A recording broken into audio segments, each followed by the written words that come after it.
Welcome to Unaccountable, the world's okayest game show for accounting news, education, and product updates. I am your numbers ninja host, Tyler Otto, and I'm joined by the financial freak in the sheets, Jeremy Van Groll. Spreadsheets, that is. How you doing, man? I am a freak in all the sheets, spreadsheets and otherwise. Thank you, sir. I am well. How are you? How was your Thanksgiving? It was wonderful. Good family time, but good, oh my gosh, actually, we didn't plan for this, but I have to tell you, best new company policy ever. Friday, so I pay my staff holiday days, but I'm not successful enough to pay for Friday too. But we instituted what's called an out-of-office day, where you just leave your out-of-office on for the entire week. Now, it's not a paid holiday. You can work if you want, but I gave my staff the ability to work if they wanted, or tell the clients they're unavailable and they could still work. Like, they could do whatever they want. It was received very well. Nonprofit bookkeeping staff, please note how blessed you are that you had Friday as a holiday. Thank you. There you go. Yeah, you guys are so much better than the shady operation that's Specialty Bookkeepers. How was yours, though? It was good. I think I at least eclipsed the 4,000 calorie mark that day between two large meals. So, I mean, it was fantastic. You eclipsed that mark by lunch, right? Yeah, that's right. And the Packers won. Hey, congratulations. Okay, yeah. Love it. Jeremy, a lot has happened since we last talked and we were joined by the great Ben Stein. But I would love to start us off with In the News today, which I don't know if you saw, but Jeremy, the IRS, who originally had a plan to issue 1099-Ks for anyone over $600 starting this year, has now gone back on that again to what new amount? I believe it was $5,000. You are correct, sir. I don't know if you saw this, but, well, of course you did. You know the answer. 1099-Ks now. They keep saying it was 20K. Last year they backed off of it. I mean, as you saw, because clearly you got the answer right, the IRS, who have now said for a couple of years they're going to have 1099-Ks be required for anyone over $600. Last year they walked it back and went to the 20K. This year they're walking it back to 5K. Are we surprised? Absolutely not. And this is why I will not touch taxes with a 10-foot pole. Like, the changing of them right up until the deadline or within the season even would drive me absolutely crazy. It's like playing a board game with your 6-year-old who changes the rules every time you start doing good, right?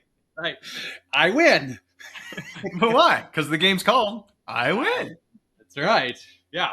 Yeah. I'm not surprised there. One other update I saw. Did you see it was this week that I believe Xero put out a notification that they're partnering with Avalara for sales tax guidance? I think it's still relatively new, but it's going to bring together some of the sales tax knowledge that Avalara has and build that into Xero, which I think is awesome because as much I use QuickBooks, right? And I've shown my love for Intuit before, but the little bit I have to deal with sales tax in there is pretty terrible. And I feel like that's one way that Xero could really differentiate themselves and get a leg up in the market or keep building their market share is having good tools and partnering with experts like Avalara is with things like sales tax. Oh, yeah. Avalara, it feels like, is just getting themselves involved with everybody. Like, do you ever listen to the comedian Brian Regan? He talks about how cranberry juice gets into every single juice. You got apple? Yeah, we'll make cran apple. You got banana? We'll make cran banana. Yeah. I feel like Avalara is the cranberry juice of the accounting world where they're just, what do you got? Great. We'll just work on top of that. No, because nobody wants to do taxes, sales tax. Avalara's like, we'll take it all. Yeah. Oh, yeah. Yeah, absolutely. Well, Jeremy, my favorite part of the last couple of weeks is you and I got to see each other at QuickBooks Connect. Well, I mean, a little bit at QuickBooks Connect. You showed up for the party and then peaced out.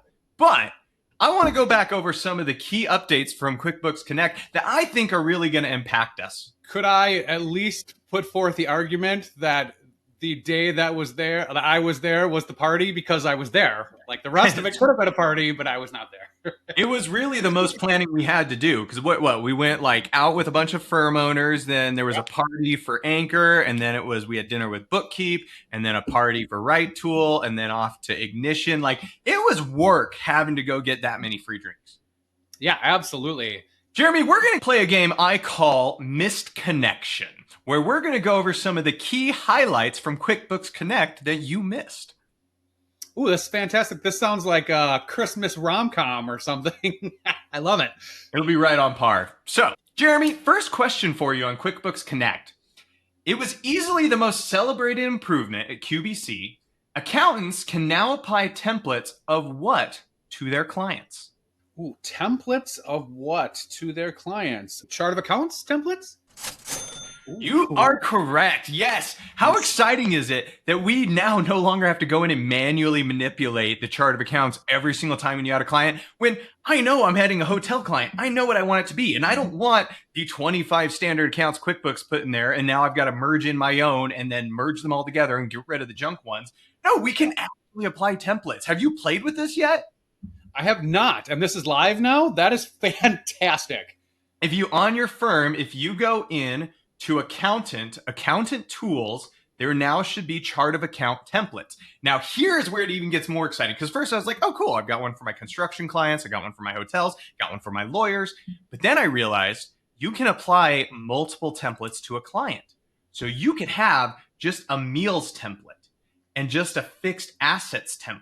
So if you need to go into greater detail on certain clients, not others, you could have that be a different template that you only apply sometimes. Okay, so theoretically, if I have my general chart of accounts that I like, but I need to know, like for us, program expenses, right? If I need one where it's like I need to have the nasty, super detailed version, I could theoretically bring that template into, get out the 5 or 6 normal accounts I have in there, put in my block of 30, and that would work. Yeah. Let's say the client doesn't have vehicles. You can have your base chart of accounts not have anything about vehicles. But then if you do have to get into vehicle tracking, you could just have a vehicle chart of accounts that's like these 9 extras, throw that on, and now you've added it in, but you aren't adding them in when you don't need them. It's kind of cool. That is super cool, I think, because yeah, how much, like, you know me and I know you too, like administrative non-value added time annoys the crap out of me. And just like, oh, I'm going to inactivate this account and add this and numbers are oh my God, awful. No, that was one of the worst things about it. So it was awesome to be in the room with that many accountants who you would have thought someone won the Super Bowl when they announced this. Like they announced, we have a partnership with Allstate and all this other stuff. And it was like golf claps and then like chart of account templates. It was crowd went wild. I'm sorry I missed that. That's awesome.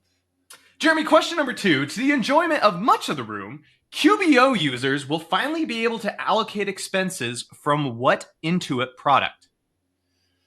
Ooh, allocate expenses from TurboTax?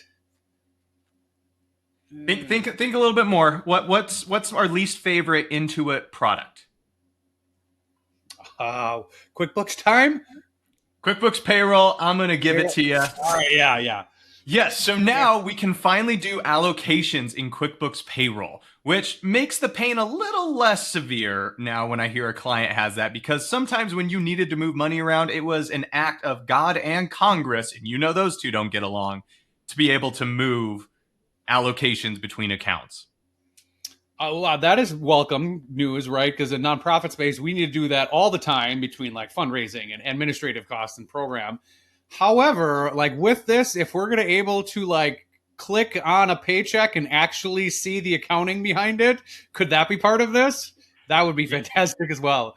We will find out, sir. We will find out. All right. Jeremy, question 3. As a tribute to the name of this game we are playing right now, which I don't know if you recall, not accounting related, Jeremy, but the title of this game, Misconnection, is an homage to classified ads on which social platform? I, for the record, do not have personal experience for this, but that is Craigslist. You really got out of my trap because I was hoping to walk into, and Jeremy, why do you know this? Jeremy, what? But no. I will say, this was a free form of entertainment in college, I feel like. Getting all your friends together in a dorm room and reading the Misconnections ad. No accounting merit to this question at all, but worth revisiting. Yeah, and didn't one of the nighttime talk show guys have a segment on misconnections? I don't know if it was Kimmel or somebody. I'm sure someone did. Ian might have a clip ready for that. You were in Walmart today buying 8 gallons of paint. We had a good conversation, but I'm kind of chicken, and I didn't ask you more or for your number. If you see this and are interested, please hit me up. I'd like to help you paint and get to know you better. Fantastic. Yeah. Jeremy, you're batting 3 for 3. One more question. In an acronym that excited this guy, Tyler Otto, What did Intuit announce it is introducing into reporting to help make reports even more relevant? It's an acronym. And you sometimes call me the king of this. I got nothing here, Tyler. I'm going to go 3 for 4. KPIs, Jeremy. Oh, yeah. So they announced that they're going to have KPIs. Now, they have put no detail what's behind this. And I was talking with one of the developers at QBC. She and I have connected the last couple of years. And I said, like, you guys need to have the ability for us to put statistics on the financials. She's like, what do you mean by statistics? I'm like, hard data numbers. Here's what it looks like in Sage or looks like in NetSuite. And he goes, oh, that is what KPIs is. Like, okay, I didn't realize statistics and KPIs were the same thing, but awesome. So it sounds like, from what I heard from this developer, is that we're going to have the ability to upload non-financial numbers as well to run our calculations. I mean, that's cool, but I'm a little surprised that she didn't jump on KPIs more, like, or even that QuickBooks didn't call those KPIs more than statistics. Because do you think enough people understand the significance? Because I feel like most accountants aren't playing the KPI game like you and I are. Okay, maybe. I think maybe like a prior life lived that a lot. So yeah, okay. Just around 3 for 4, Jeremy. I'm still proud of you, and your mom texted me she still loves you. And I think you forgot about our most important finding or experience at QuickBooks Connect. You know what I'm talking about? Jog my memory. Ooh, at one of the dinners we were at, where the bookkeep team hosted us, one famous podcaster from Accounting Today. No, I'm sorry, Cloud Accounting. Sorry, I had Cloud Accounting. The podcast formerly known as the Cloud Accounting Podcast. Correct. Yeah, that's now just accounting. David Leary was there. David Leary. It was my highlight of my weekend to sit across from you at dinner, Jeremy. And on one side is Jason Richardson, the CEO of Bookkeep. And on the other side of you is David Leary. And I'm like, one of these three doesn't belong here. You are correct. But he maybe gave us the greatest single podcast compliment ever and called our podcast what? Surprisingly listenable. Surprisingly listenable. That is like absolutely par for our course here. No, this is going to be our tagline across everything. David Leary, we are listenable, folks. And you know what? We'll take that as a compliment. He told us there's a lot of them that aren't. For our first, he listened to it in our first 6 episodes and said listenable. So, ladies and gentlemen, if you have nothing else that embodies that we pride ourselves on mediocrity, David Leary has agreed. David Leary. Yeah, you got to imagine that guy it's super weird for him to go to QuickBooks Connect, because I bet like even in his own house, nobody knows that he's a name, and then he shows up at QBC and he's a minor celebrity. It's got to be odd for him. That is odd. Yeah, I'm sure. Well, Jeremy, with that sound, it is now halftime, the time in the episode where we sit on the sidelines and have a snack. And today, will you introduce who we're taking a bite out of? Yeah, we're going to take a bite out of Zapier. So I just realized, I love how earlier in this episode you said in our plan, we didn't plan for this, like we do a ton of planning for these episodes. But I realized like we have mentioned Zapier several times, probably half a dozen or more on the podcast episodes, and have never really gone into what this is and what it is used for. So like a very high level background on this is Zapier is a tool that allows all sorts of other apps and programs to talk to each other and send information to each other, and allows you to automate all sorts of administrative tasks. So you're not reduplicating data. You're not filling in fields more than once. It's pulling the exact same information from different places and allows just systems to talk to each other and do cool things. It's essentially DIY automation. Because if you think about it, like one of my favorite things about like some of the point of sales we work with is like they automatically sync over the right data to QuickBooks, right? Or, Gusto automatically syncs over notifications. But a lot of times the software developers of these two companies haven't thought through everything, or they don't care to build like a if this, then that to another program. So Zapier basically said, we'll just connect to everyone's API, and then you, the end user, get to decide what happens when those two connect. So yes, you have to have a little creativity and imagination, but essentially you just need to have the imagination of a programmer without knowing how to code. And you can do a lot more. You can do relatively most things programmers can do on their own. I love how you described that, because it's kind of like if you ever use macros in Excel, just recording what you're doing and it builds the macro for you. So similar to that you don't need to know the Visual Basic code in order to build this thing out. You just have to know, well, I kind of want it to do this and practice it and then test things, and it'll build it out for you to do all sorts of cool things. Yeah, I absolutely love that software. Jeremy, one quick, real fast hit, but give me your favorite Zap you have. I mean, when our client signs on, we used to have to fill out all the things, right? You would put them in QuickBooks Online. You would start getting, we get our content snare or like our onboarding information from them. And all of that would be, hey, send this out. And like our administrative person would fill this in and send this out. And probably half an hour to 45 minutes worth of tasks just to get them all the things in our system, start collecting information, all that. The moment that our person or our new client signs our proposal, all of those things go out right away. And you know what a warm fuzzy that is too. Like think about, hey, you made your purchase at Amazon or wherever it is, and you get that email right away that we've confirmed your order and we're working on it. It's on the way. I think like it makes you really feel like you have your stuff together and you're one of the big boys when you can send out that confirmation email right away. I have a similar process. I have a time delay of like 22 minutes from when they sign to when the email comes out to try and give the impression that it took someone time to write that customized email. I don't know if it gives the illusion I want, but I felt like if they get it instantly, it's like, okay, this is clearly automated. Versus 22 minutes, maybe it is Tyler Otto, emailing me and saying, hey, we're so excited to welcome you to the family. I don't know, maybe it works. No, I don't hate that at all, right? I do wonder what was Tyler's thought process around 22 minutes. Did you like do a focus group or something? Think about it. 24 is just ridiculous. I mean, come on. Who would? But right. I mean, you get laughed out of the room at 15. Everyone knows that. That's right. 22 is the right amount of minutes for a lot of things. Quote me on that. David's going to take back that listenable comment. Ooh, yeah. Very soon. Well, Jeremy, I would say my favorite Zap as well, but my favorite one's pretty much the same thing. Everything that gets kicked off from content snare, keeper, the invoice for their onboarding deposit, so I get money right up front, like all of that. Absolutely love it. I'm right there with you. So if you have not checked out Zapier, I highly recommend you do. It is terrifying to get started, but guess what? There's not a lot you can break, and if you do, you'll figure out how to fix it, and you're a better accountant for it.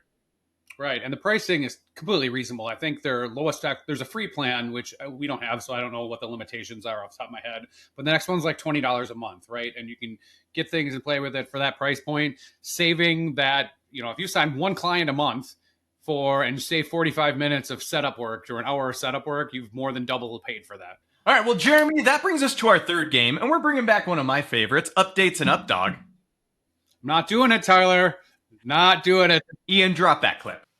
Wait, Updog? What's up, dog? Not much. What's up with you, man? Jeremy, I am going to walk you through a few updates to the industry that we've seen this week and see how well you know what is going on in the world of accounting. With that said, since we're on a time crunch, I'm going to jump right into it.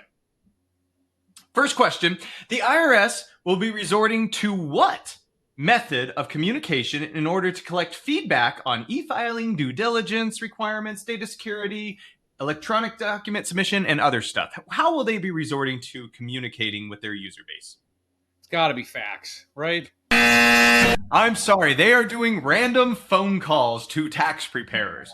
And what's amazing about this release, we can include the link in the show notes, but one of the main things it says in their press release is, this is not a scam. Please don't hang up, the agency said in an announcement about the survey. Responses will help the IRS improve services to the tax pro community and the taxpayers they serve. First thing they have to do is tell everyone, this is not a scam. We really are calling for your feedback. It'll be coming from a Kansas City number. Which is what a scammer would say. Right? Who's going to believe that? Like, especially when they just came out with, like, we're not going to have agents come to your door anymore. Like, we talked about that one of the first episodes that we did. Yeah, who is going to believe? I'm not going to believe that the IRS is going to call me and ask for my feedback on things. I'm right there with you. They say the survey is going to take 20 minutes to complete. I'm not going to give the IRS 20 minutes of my time if they call. And especially, like, if I'm a scammer and I heard this is going around, like, all right, I'm going to start calling from a fake Kansas City phone number. You, as a business owner like me, probably get this once in a while where you get random companies asking you to do these surveys and will give you a gift card, right? So, Random question. If you had to do a 20-minute survey, what is the value of that gift card that you might actually entertain that? $100 guaranteed. Not this like you have a chance to win, Right. a gift card amongst the 600 people we're talking to. No, it's like 20 minutes for $100. Yeah, I'll do your survey. Can I go off one other thing? On Black Friday or over that weekend, I also got an email from some potential vendor courting us for getting their services. And they said, oh, Starbucks gift card inside. And it was a static image of $100 that you could do this, but it was first come, first serve, that you would go to Starbucks and use this. And I'm like, are you kidding me? Like, first of all, one Starbucks drink is like $10. So you got 10 happy customers that you had that used that stagnant link.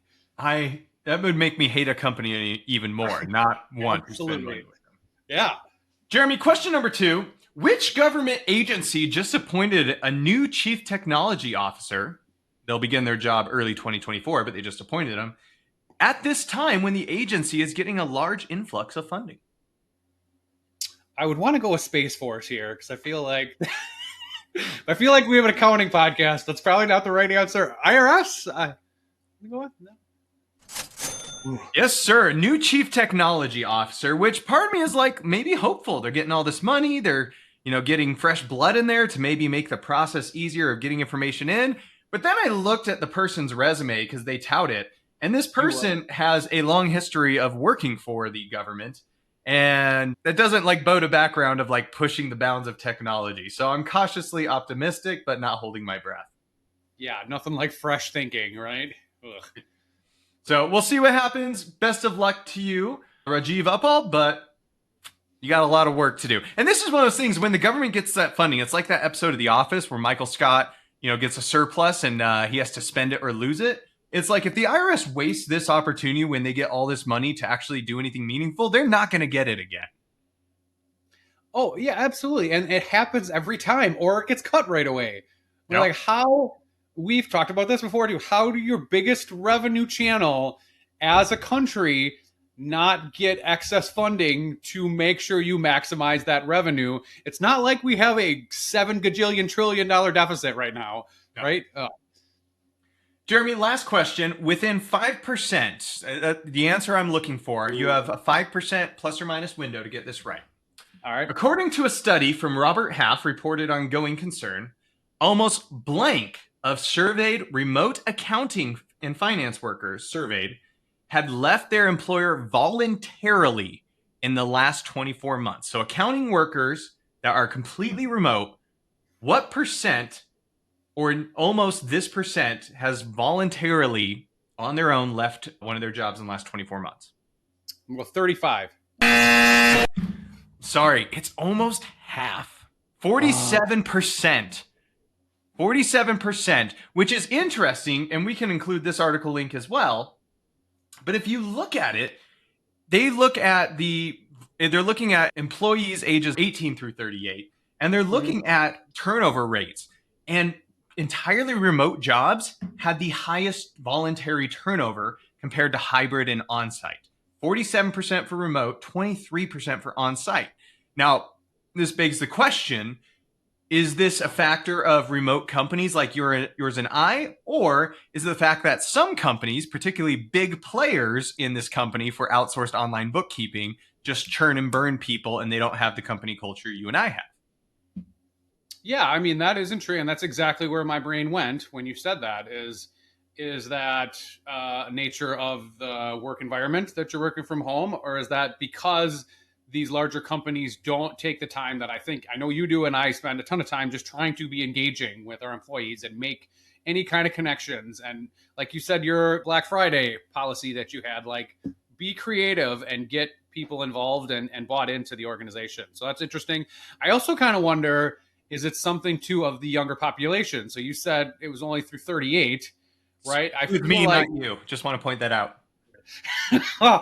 This is true. But also, I feel like changing times, right? You do not have individuals that nearly as often stay with a company for their career or for 20 years like used to happen in the past, right? That is just a changing landscape. So us old people used to be a little more loyal. No. That's fair. I would love to see this data, but we're going to exclude anyone that worked for QuickBooks Live. Oh, yeah. Yeah, you're probably right. Then my answer's probably correct. Your answer might be very correct. I mean, to your point, though, company culture is huge for us. Last Wednesday, the day before Thanksgiving, our morning lineup was a trivia game. Literally, we just played trivia, and then I sent a swag bag to the winner, or I'm supposed to. It's actually sitting behind me. I need to go ship it. Angela, it's yours. You won it. If you're listening, I'm sorry. I will ship it. And then also, like today, an hour before this podcast, I had a team lunch and learn where I bought them all lunch and I walked them through reach reporting and all the different things we can do and how they can level. So you're right. Like those different things, I don't buy this study just on its face that remote work is the problem. I think it's how several companies have gone about remote work. Yeah, totally agree. And were you partaking in that trivia and Angela beat you? No, I'm the moderator. I am the host, if you will. Okay. All right. Just curious if you were bested at trivia or not. Jeremy, 2 out of 3. Well done, sir. That's good. I'll take that. All right. And so I think we're now to our final segment.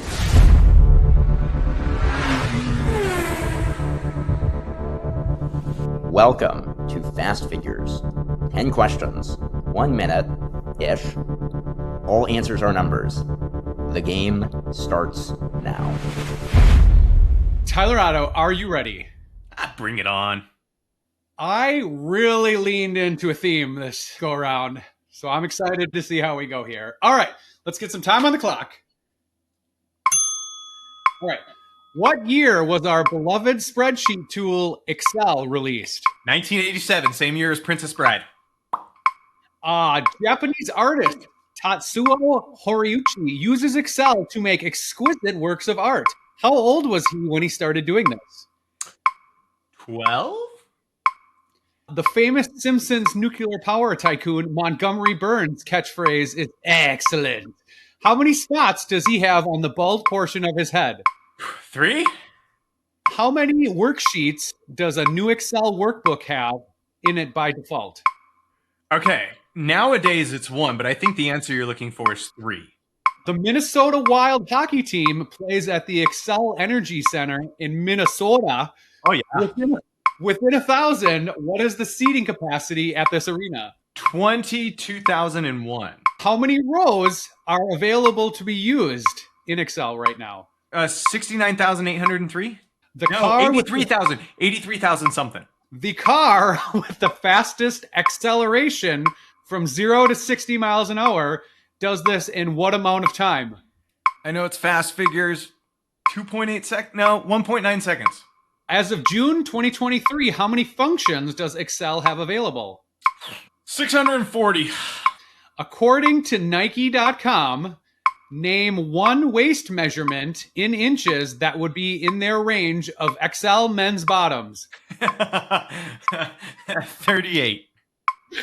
How many hours do you estimate you invested in your most complicated spreadsheet masterpiece? Ooh, my most masterful, which is retired at this point. 400 hours. All right. So clearly an Excel-themed A little bit. Excel themes here, or this week. So let's go back and unpack and let's see this. So what year was our beloved spreadsheet tool Excel released? Your answer was 1987. I'll give you that one. Did you know it was actually released in 1985 first for Macs? But for PCs, it came out in 87. Huh. Tell me how that makes sense. I don't know. Yeah. No. Interesting. Not at all. Yeah. Japanese artist. I'm not going to try to butcher his name again. However, we'll put in the show notes a link to his just amazing. Some of the works. I don't know if you've seen this that he built with Excel. Yeah. How old was he when he started this? You said 12. He started this in retirement at the age of 60. So he's now 83. And I encourage the listeners, go to that link and look at some of these. Crazy good on how he does this. So there's still hope for you and I. Well, apparently I'm much closer to the retirement age than you are. So yes, maybe there's hope for you. Yeah. Monty Burns. Excellent. How many spots are on his head? I said 3. You said 3? Correct. The number of default worksheets in an Excel workbook? You said 3? I think you're right. I think it is now 1. right? But when did that change? I don't know. I mean, it was around the time they also fixed Microsoft Excel where you wanted to open a workbook and you could only have one window open, and then eventually they fixed it where like it was easy to have two windows open on separate screens. Do you remember that? Like where it was like they would all open up the same instance. You had to figure out how to open up two instances and then drag and drop which screen you wanted to go to. It was awful. But I just opened Excel on my screen. It is now one. It is now one. And maybe that was with 365? Could be. Or do you have interesting. Yeah, okay. The Minnesota Wild play in the Excel Energy Center in St. Paul. Within 1,000, what's the seating capacity? You said 22,001. Super close, 20,554. It was incorrect, but I feel good about that. Incorrect. Yeah, I feel that was pretty. When you said 20,000, I was like, that's a pretty good guess. I like it. The number of rows available right now in Excel. I went with 83,000 something. And then you went like 696,000, and then it was all of it. I don't even know what your answer was. 83,000 something. It is 1,048,576. Samsonite, I was way off. Way off. Do you remember in 2006, before they updated it, so the 2006 version, it was actually 65,000. Okay. And I remember clearly when I was working at a job, I went over that and I kept trying to insert cells. I'm like, what is going on? Why can't I pull more data in this? And then I had to, I think I had to ask Jeeves back then. Why I could not add more rows in here. It's because it was limited to 65,000. I remember that was the impetus when I worked for Vail Resorts for me learning Microsoft Access and database structures, because I was going over that like crazy and needed something. So then you learn SQL and you learn Visual Basic Pulls from SQL. Oh, man, it's a gateway drug. Yes, you definitely go and learn SQL right away. That's what the average person would do. I completely agree. All right, so the car with the fastest acceleration from 0 to 60. 1.9. Yeah. Well, I don't know. I feel like the percent margin of error here is pretty up, but it's 1.66 seconds. Any guess on what model car that would be? I don't know. It's definitely not my Chrysler Pacifica. Yeah, nor my Honda Pilot. Okay. It is the Dodge Challenger SRT Demon 170. Okay. Go pick one of those up. Let's take a ride. Do they name cars just by like reaching in a bag of Scrabble tiles and be like, SRT? All right, we're rolling with this today. Right. I feel like that is one of those cars that you could rent in Vegas, though. Who was our friend that had the Zach really nice Johnson and the Corvette at BKX? Yeah. That made us all crap our pants. Yeah. Oh, good times. Yeah. I love it. All right. As of June 2023, how many functions does Excel have? You went 600 something. 640? I don't know. Yeah, not bad. 512. Okay. Your opinion, what are some of the coolest ones that people may not know, or like Excel skills range just ridiculously, right? Yeah. From like, I can do Visual Basic coding to like equals 1 + 4, 5, right? What are some of the cool ones that you think we could? Well, okay, I would argue there's none of them that you haven't heard before that are, whatever. Like you do an index match, which they fix with an X lookup or whatnot. What I think is really fun is when you get really good at stacking them. Like even just a simple stack of a sort, filter, and unique. So let's say you have a list of, I do this all the time, 10,000 transactions, and you just want a list of how many sales by employees, but you want to get the list of employees, but you want it to be by dynamic. So if new employees get added to the list later, it automatically adds them and does some ifs on the next page. You can use a unique function to get one instance of each one, and then a sort function, and then you can even filter based off another column over here. So it's only employees that work at this location. You could have that filter be based off a drop down. So I use the unique sort and filter all the time. And that is the one that like my clients just like, how did you get it to do that? I'm like, it's a really simple function. They just don't know you can even use those ones or stack them the way you do to be able to customize reports at a moment's notice. And all you have to do is like download the data from Square or whatever else, drop it in on the back page, and you've got amazing reporting. Yeah, I think that's a great one. I'm going to use the simple that you said there in air quotes. Super simple. A couple other ones I like people don't realize some of the text functions that you can do. Oh, yeah. Putting things together and cleaning up data and everything. Concatenate. Like just to put things together. I think that is something that is underutilized and not. Or the other one that join too, right? Like text join, go to that one if you will, because if you want to add a delimiter to a whole bunch of text, but like you don't want to do this like this plus a comma plus this plus a comma because maybe it skips blank cells, text join. Yeah. Yes. Ooh, I learned something today. A great little function. I was this year's old, which apparently is old. This function. I love it. The other one I love too is just like a simple choose function, right? Where I would always take somewhere in the back end of my worksheets that I would build out for reporting and put the period in there. And when I would change that, that would change every single cell that had the month name in it or the year or whatever like was the text information that was in there. If I went and changed that number from a 2 to a 3, everything that was February went to March. Everything that summed the first 2 months of the year, summed the second 3 or the first 3 months of the year. So that was a cool one too. That takes away a lot of that administrative crap time. Yeah. No, I could geek out about this all day, but again, I don't want David Leary to no longer say we're listenable, so I'm gonna bite my tongue here. Yep, no, we got to do that. All right, second to last one. According to Nike.com, what is one waist measurement in inches that is in the range of XL men's bottoms? You said 38. Great question. Ooh, 38 to 43. I feel like I'm usually a large. I like that. Like that's a good. Yeah, I'm good with that. I mean, if you're going for Excel-based questions, this was a fantastic question. Well, thank you, sir. I appreciate that.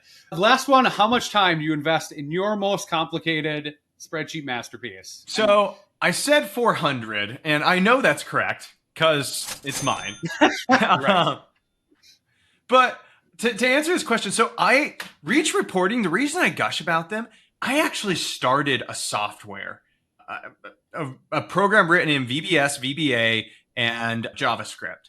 I started it when I worked at Vail Resorts, took some of the base code I wrote, repurposed it to write some custom reports at Montage on the side on my part-time, got it mostly working there, took it with me to Imprint Hospitality, where then I finally finished it, introduced it to them and said, hey, do you guys want to use this? And it built the financials the way we want. You could export the data from whatever system, it would rip it apart, shred it together, and it could produce, like, I think at Montage, we had 52 departments. Within 5 minutes, it would produce all 52 departmental operating budgets with 8 different pages on like the slices, dices, collapse, and all of it was dynamic. So it had a forecast field function. It was amazing. And then I even brought it to my current company when I'm here.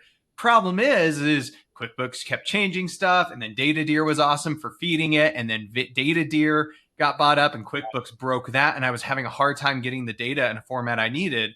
In comes Reach Reporting, and I no longer have to be the one to go fix my program every time it crapped out because someone changed a date field, how it's formatted in the API for QuickBooks. So I've since abandoned it, but yes, I once wrote a program that could rival Reach Reporting that lived in VBA, VBS, and JavaScript. Yeah, that's impressive all the way around. And like just that skill or like art form, right, of building a good spreadsheet to do cool things. Maybe someday will be a forgotten art with all the things that are out there, but I think it's still an amazing skill to have. I mean, it's one of those things, my parents always talked about, you need to know how to do like all these skills, right? Like I know how to do drywall, electrical, plumbing. Like I could go remodel a house for you right now because my parents made me learn all of that at a young age. Because these skills were never going to be, you always need to know how to use them. I want my kids to know how to code. Like, yes, I'll teach them how to, fix a drain as well. But like, I want them to know how to code better than I ever did. I would take it even just know how to type. I feel like typing isn't even in school half the way anymore. No, you do it with both thumbs, right? Oh, man, like I always told my kids, like anytime you want to be on a screen, you want to take a typing game, go nuts and do that. And now my youngest is just faster than I am at typing, right? And it was like, it's amazing. Well, Tyler Otto, I think like 60%, that's pretty good for us here. I'll take it. Yeah, way to go. And, clearly have the Excel theme, right? Which I really leaned into this time. And that was for a reason. I heard you got something up your sleeve. Yes, we actually do have an Excel course going on right now. It started as one of those things I wanted to do continuing education for my team on Excel and figured why not make it available to everyone else as well. So we pumped it out there. It's we started in the middle because, I want to give my staff an entire top to bottom Excel training, but I started kind of right in the middle of like functions that would be helpful for them today, how to build a lot of formulas and functions for data analysis, because that's where my team needs it right now. But we made it available to the public as well. So yeah, and I think we're going to put some of your staff through it, or you're going to make them be subjected to it. No, they wanted this. I will not subject them to things that they are not wanting. But yeah, and I've seen some of your works of art in Excel too, so I'm excited. I will probably go through it myself too, because like you can never not learn more things in Excel, right? So, admit it, you just can't get enough of this face. True. I just want more time with Tyler in any kind of fashion possible. But yeah, we'll have that link in the show notes then. And if you TylerAuto.com, click courses or the link in the show notes. Yeah, fantastic. Well, congrats to you for getting that out there. I'm looking forward to checking it out. Thank you, sir. Well, Jeremy, it is time for our winner of the week.